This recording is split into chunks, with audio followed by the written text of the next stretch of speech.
Universitas Jenderal Ahmad Yani Yogyakarta merupakan lembaga pendidikan di bawah Yayasan KTK Faksi TNI Angkatan Darat, terbentuk dari penggabungan Stetikes dan Stimik Jenderal Ahmad Yani Yogyakarta. Dari sistem pembelajaran, metode yang digunakan yaitu Student Centered Learning, yang mana mahasiswa dituntut aktif dalam proses pembelajaran. Dosen-dosen yang ada di sini merupakan dosen pilihan dan lulusan-lulusan terbaik.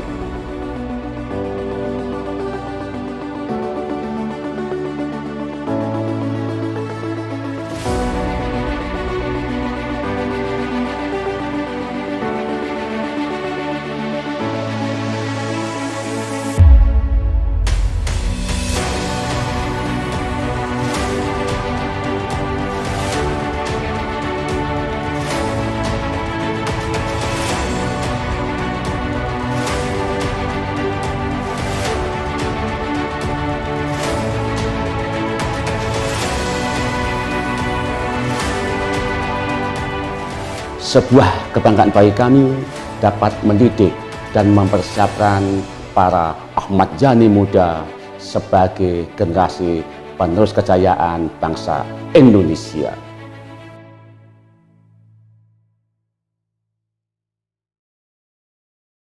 Halo Sobat Jaya, kembali lagi di Unjaya Talk. Bersama saya Oda Dan saya Despan. Kali ini kita kedatangan bintang tamu nih dari Mapres Unjaya tahun 2023. Nah, bersama lagi guys, kita kedatangan Nafisa, mahasiswa Prodi Teknologi Informasi, Fakultas Teknik dan Teknologi Informasi Universitas Jenderal Ahmad Yani Yogyakarta. Bisa nih Nafisa buat kenalin diri ke teman-teman semua.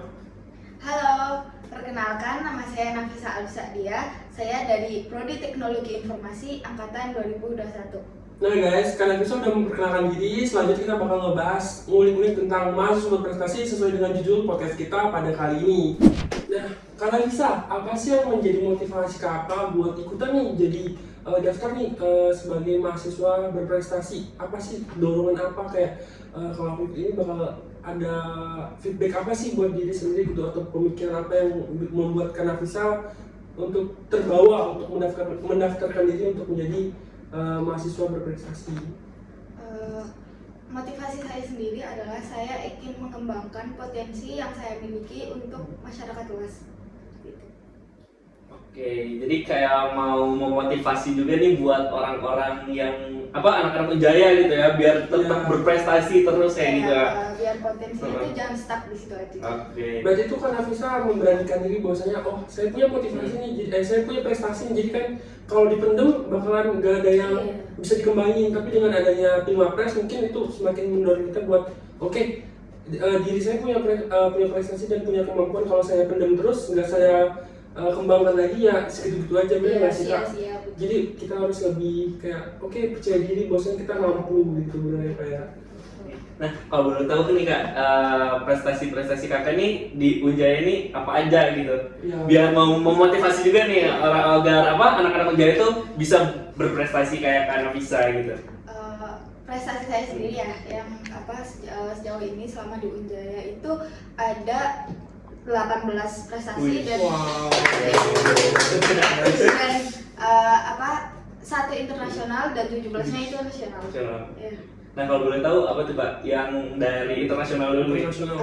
Internasional itu kemarin banget waktu 2022 bulan Desember kalau nggak salah ya, itu conference, dan itu tuh internasional satu dunia, itu namanya BISC, itu singkatan dari Brawijaya International Student Conference. Jadi conference itu tuh dibikin sama Universitas Brawijaya. Iya.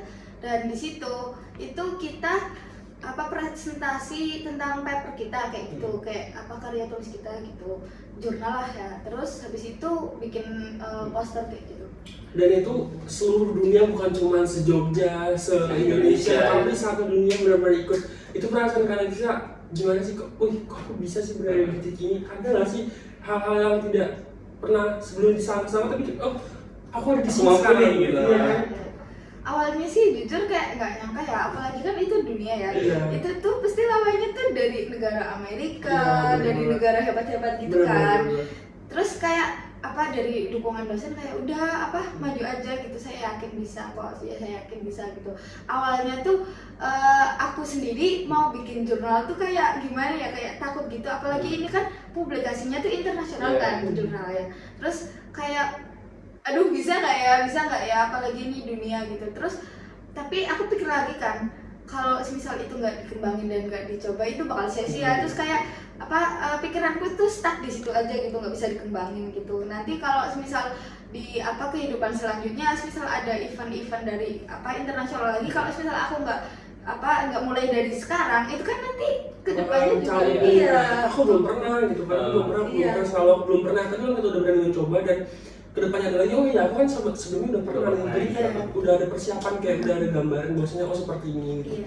Baik, itu lombanya individu ya, kalau bukan berkelompok gitu. Waktu itu tuh individu, tapi untuk presentasinya sendiri itu sendiri-sendiri gitu. Oh maaf, jadi lombanya itu per kelompok kan, satu kelompok itu 3 orang, tapi untuk presentasinya itu sendiri-sendiri. Presentasinya. Itu presentasinya pakai bahasa Inggris. Oh iya.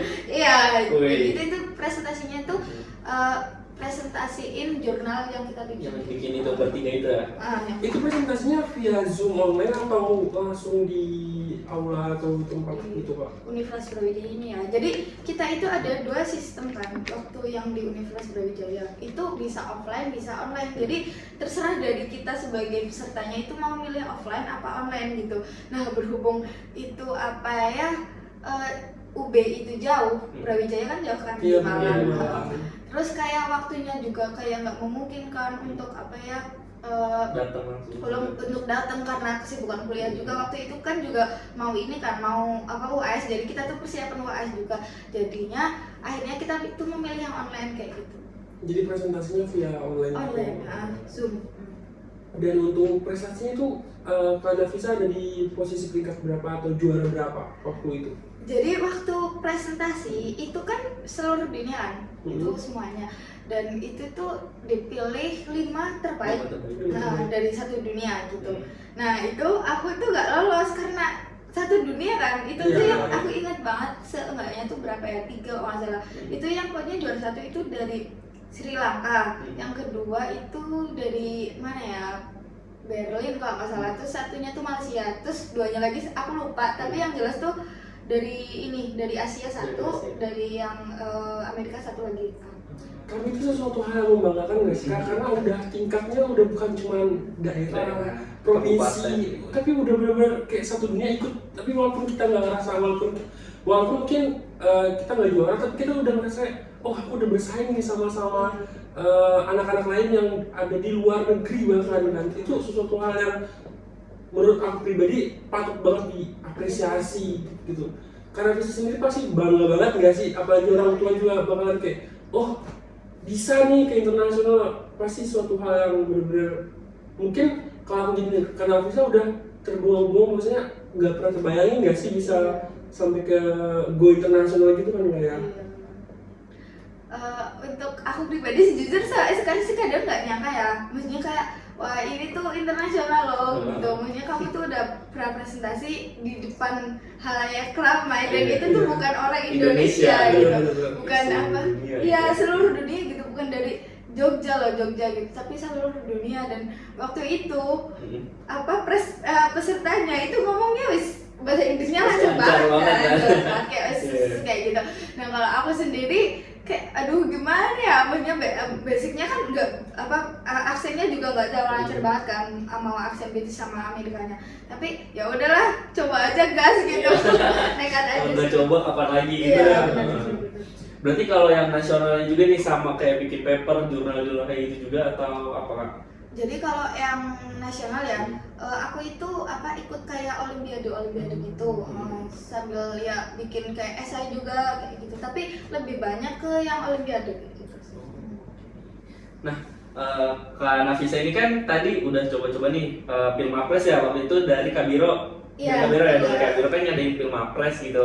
Nah itu tuh kayak seleksinya nih, mungkin nanti adik-adik yang yang di bawah kita gitu pengen nih coba Pilmapres kayak gimana sih gitu. Nah kalau boleh tahu di sharing-sharing nih kayak gimana sih proses seleksinya gitu Pilmapres tahun ini? Oke.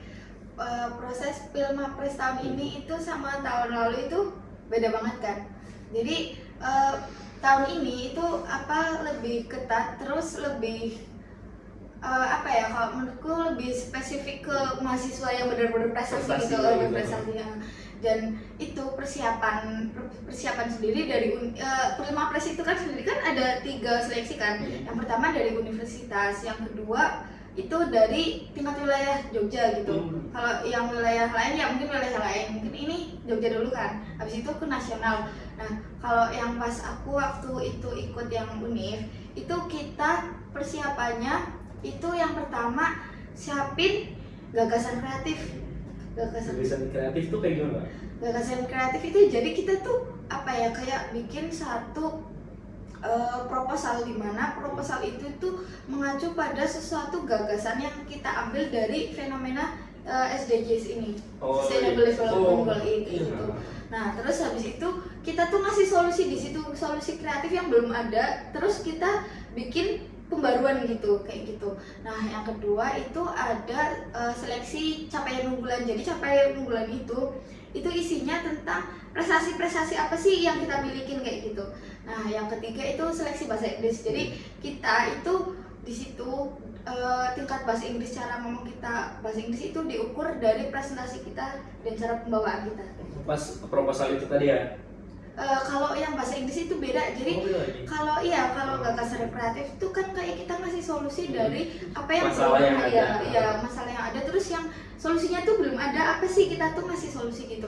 Nah kalau yang presentasi bahasa Inggris itu kayak kita lebih ke ini masalah yang ada di SDGs, terus kita analisis kayak gitu di situ. Berarti benar-benar suruh mikir kayak jalan keluarnya gimana nih, tapi dengan motivasi inovasi yang baru gitu. Iya betul. Di kampus kita sendiri tuh Kak, banyak nggak sih peminatnya buat ikut seleksi kayak gitu? Alhamdulillah banyak sih, dari FK sendiri, FTTI sama FES sendiri banyak. Peminatnya banyak ya. Iya. Nah, tadi kan udah alhamdulillah nih ya terpilih nih jadi Mapres Unjaya tahun 2023 gitu. Nah, udah gitu kan langsung lanjut berarti ke LLDT ya. Nah, di LLDT ini sendiri ada perbedaannya nggak sih Kak seleksinya gitu dari Unjaya ke LLDT gitu? Apa sih bedanya gitu seleksinya? Tentunya itu berbeda banget ya. Waktu antara Pilmapres tingkat UNIF sama yang LLDT. Jadi yang waktu pas LLDT itu bener-bener seleksinya itu ketat banget dan itu menurutku tuh susah. Ya, jadi kalau yang universitas itu kan kita waktu lombanya itu kan kita jurinya dari kampus kan, dari dosen fakultas lain gitu, bukan dari fakultas sendiri gitu. Nah kalau yang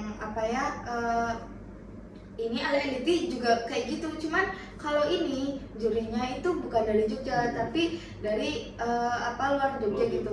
Nah kemarin itu dari jurinya itu ada 4 kan.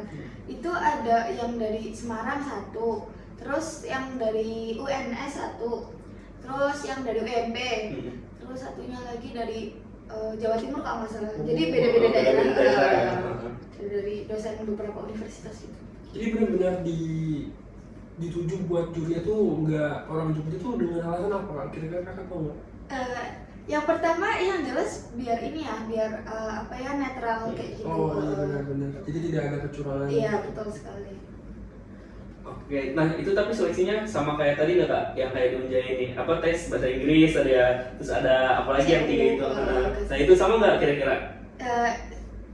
Itu sama, poinnya sama, itu 3 itu, cuman ini seleksinya tuh lebih ketat banget. Jadi kalau yang gagasan kreatif, jadi kita itu bener-bener maparin apa yang gagasan kreatif kita kayak gitu di hadapan juri dan LLDT.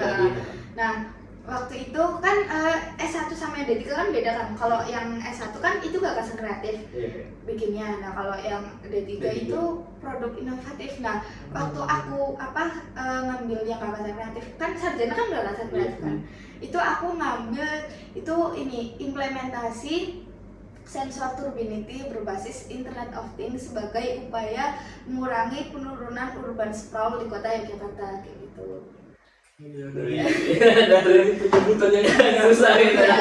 Ya, dan itu menurutku seleksinya itu bener-bener susah dan ini sih menegangkan ya kalau dari aku sendiri.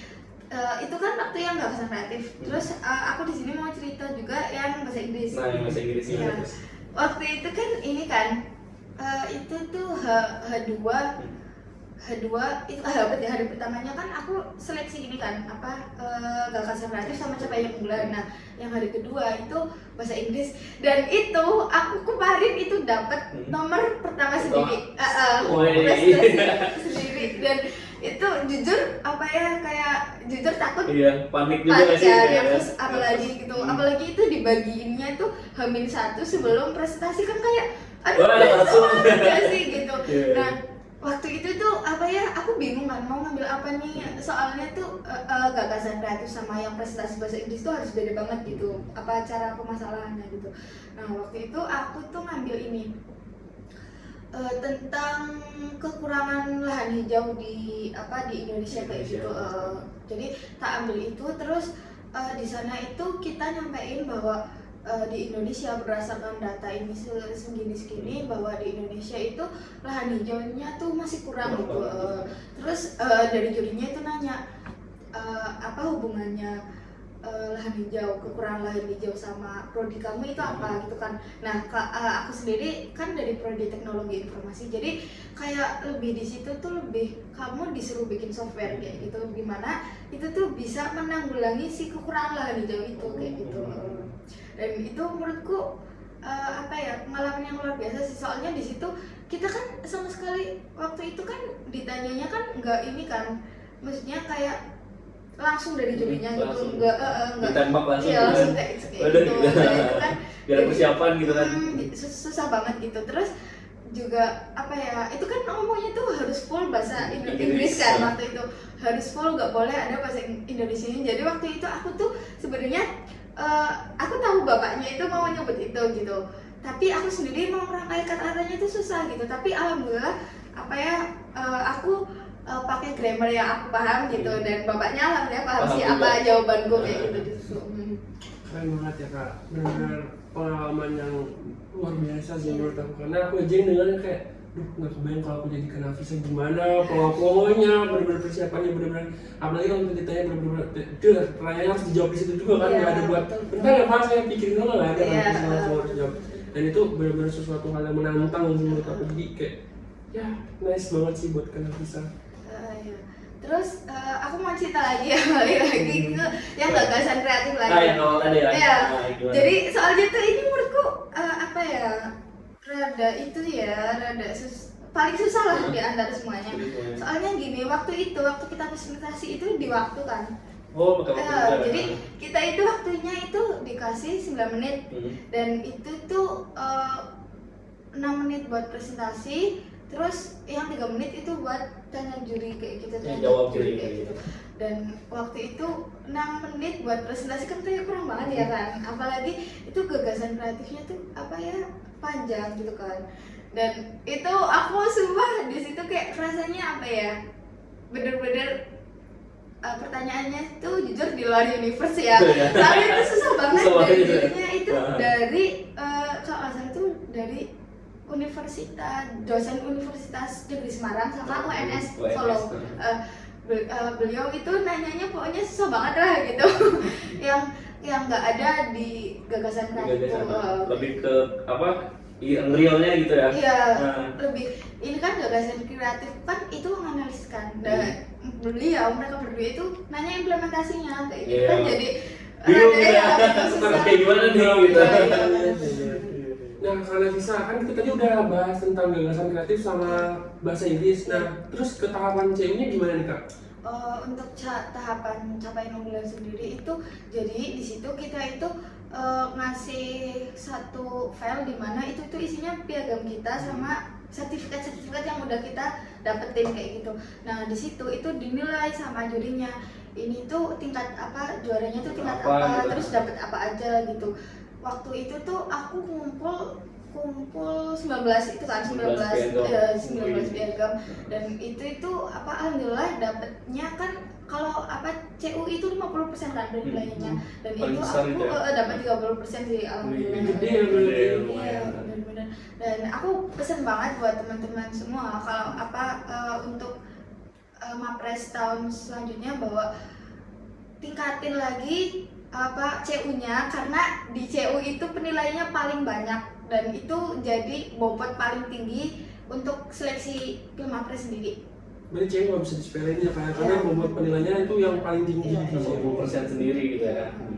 Tuh, nah guys, buat teman-teman yang tahun depan bakalan nyoba nih buat ikut Pilmapres, tetap semangat, tetap pesan Kanafis tadi, capaian unggulannya ditingkatin gitu, biar karena itu suatu hal yang poin yang paling tinggi penilaian, jadi harus diperbanyak ya Kak. Iya betul sekali. Oke. Buat teman-teman nih yang termotivasi tadi gitu ya untuk tahun depan nih pengen kayak Kanafisa gitu jadi Mapres gitu. Nah dari Kanafisa sendiri ada nggak sih kata-kata gitu buat teman-teman semua nih biar semangat gitu ikut Mapres gitu? Tentunya ada untuk teman-temanku apa semua yang mau daftar Pilmapres untuk tahun berikutnya 2024. Yang pertama, kalian itu harus semangat. Yang kedua, jangan pernah malu untuk aku dari Unjaya nih gitu kan, karena Mapres itu kan Pilmapres itu kan sendiri seleksinya itu ini kan apa ya dari seluruh DC gitu. Jadi jangan malu, aku dari Unjaya, aku lawannya UGM kayak gitu kan, UGM kayak gitu. Gak usah malu, pokoknya apa ya kita itu harus percaya diri sama potensi yang kita miliki. Terus habis itu perbanyak relasi yang pertama. Terus yang kedua belajar itu lebih giat lagi. Terus yang ketiga tingkatin apa ya pengalaman organisasi, pengalaman ikut lomba, karena itu tuh jadi poin penting buat di CU. Nah guys, ini tuh motivasi dari Kanafisa sekaligus sebagai closing statement buat teman-teman semua dan buat kita juga. Itu semoga bisa memotivasi teman-teman semua yang ada di luar sana yang bakal ikut Pilmapres tahun depan. Semoga berhasil dan semoga bisa lebih dari yang udah dicapai Kanafisa pastinya kayak. Dan semangat terus buat kita semua. Oke guys, sekian dulu podcast dari kita semua. Aku Despan pamit undur diri, Kak Yuda sebagai podcast juga, dan Kanafisa sebagai bintang tamu juga ikut undur diri. Sekian dari kita semua, and see you guys. Wassalamualaikum.